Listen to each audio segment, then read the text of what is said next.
The hunters had been tracking the moose for hours through the dense forest of the Canadian wilderness.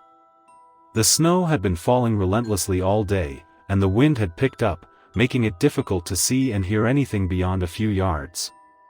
As they trudged through the snowdrifts, they could feel the cold seeping into their bones, and they knew they needed to find shelter soon. They finally came upon a small cabin nestled among the trees. It looked deserted, but they could see smoke rising from the chimney, indicating that someone was inside. They knocked on the door. And after a moment, it creaked open to reveal an old man with a wild, unkempt beard. "Can we come in?" one of the hunters asked. The old man hesitated for a moment before nodding and stepping aside to let them in. The hunters gratefully entered the warm, dimly lit cabin and huddled around the wood stove, trying to thaw their frozen fingers and toes. The old man introduced himself as Tom and offered them some soup and bread. As they ate, he told them stories about the forest and the creatures that lived there. One story in particular caught their attention. "There's a spirit that haunts these woods," Tom said, his voice low and grave. "It's called the Wendigo. It's a malevolent spirit that preys on humans, consuming their flesh and turning them into Wendigos themselves." The hunters laughed nervously, dismissing the story as an old wives' tale. But as the night wore on and the wind howled outside, they began to feel uneasy. They heard strange noises that sounded like footsteps in the snow. And they could feel a sense of malevolence lurking just beyond the cabin walls. As they prepared to settle in for the night, one of the hunters noticed that Tom had hung a necklace made of bones on the wall. "What's that?" he asked. "It's a charm to ward off evil spirits," Tom replied. "But sometimes, even that isn't enough." The hunters tried to sleep, but they were restless and on edge. They heard scratching at the door, and when they looked out the window, they thought they saw a figure lurking in the shadows. In the middle of the night, they were awakened by a blood-curdling scream. They rushed outside, only to find Tom's body lying in the snow, torn apart as if by a wild animal. They tried to flee back to their own camp, but they soon realized that they were being stalked by something inhuman. They could hear it breathing heavily behind them, and they could see its glowing eyes in the darkness. They knew then that Tom's story was no mere myth, and that they were being hunted by the Wendigo. The Overlook Hotel was a grand old resort nestled in the Colorado mountains. It was a place of luxury and relaxation, where the wealthy and powerful could come to escape the stresses of city life. But during the winter months, when the snow fell heavily and the roads were impassable, the hotel was forced to close down.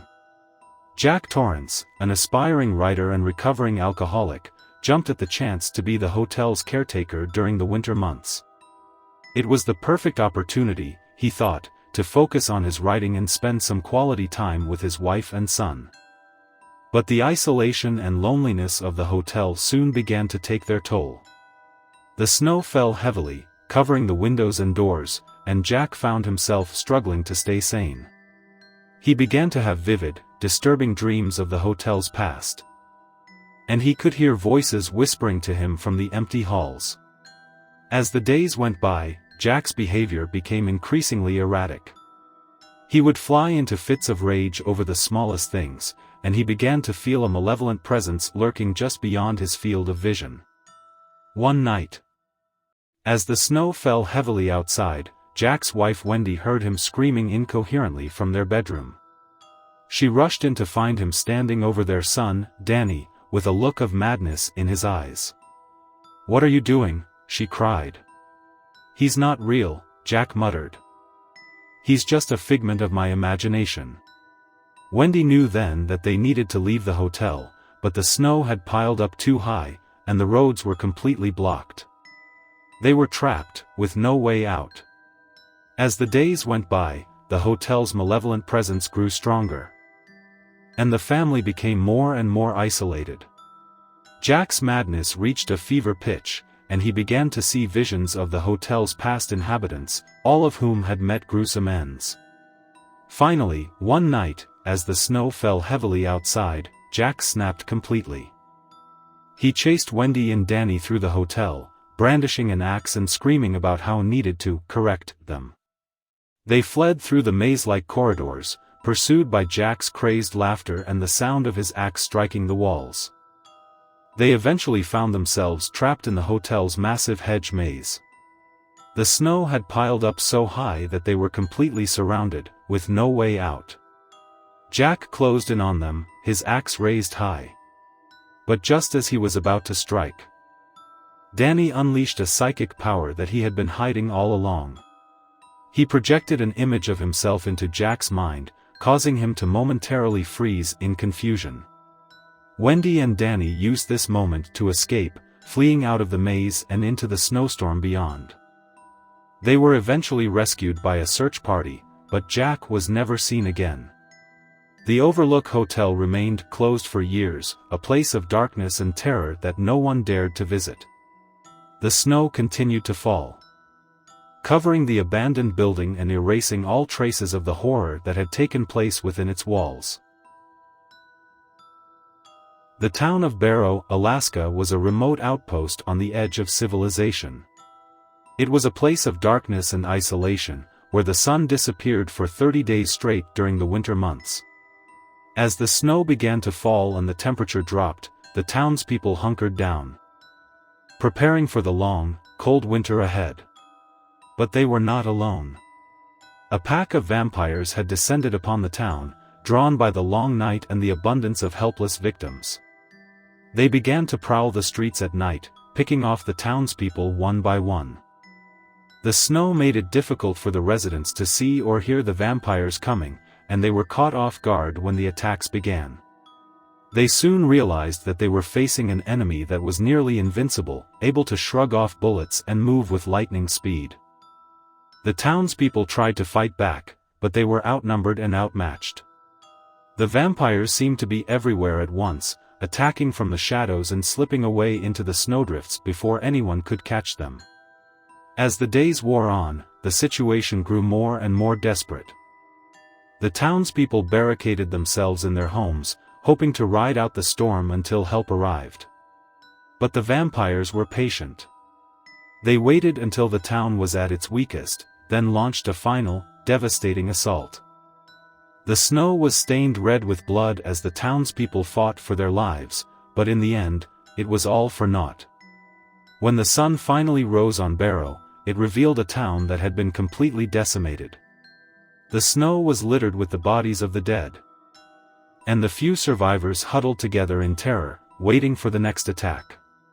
As the snow continued to fall, they knew that they were in for a long, cold winter, with no hope of rescue or escape. The ski resort was a winter wonderland, with pristine snow covering every surface and the crisp mountain air filling the lungs.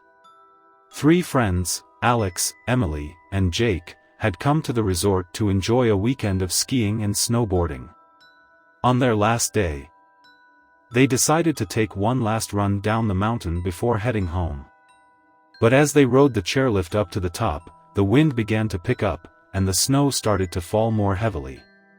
Just as they reached the top of the mountain, the resort announced that it was closing early due to the worsening weather. The chairlift operator warned them to hurry down the mountain before the snow became too deep to move through. But as they started down the slope, they realized that they were in trouble. The wind had blown the snow into huge drifts, making it nearly impossible to see where they were going. They soon became disoriented, and they knew that they were lost. As the snow continued to fall, they began to feel the cold seeping into their bones. They huddled together for warmth. But they knew that they needed to keep moving if they wanted to survive. After hours of trudging through the snow, they stumbled upon a small cabin nestled among the trees. It looked deserted, but they could see smoke rising from the chimney, indicating that someone was inside. They knocked on the door, but there was no answer. They tried the handle, and to their surprise, it opened.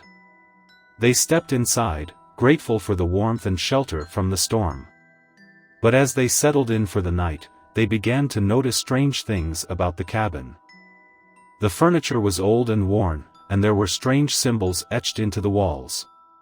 They could hear strange noises outside, like footsteps in the snow, and they could feel a sense of malevolence lurking just beyond the cabin walls. As they tried to sleep, they heard scratching at the door. And when they looked out the window, they thought they saw a figure lurking in the shadows.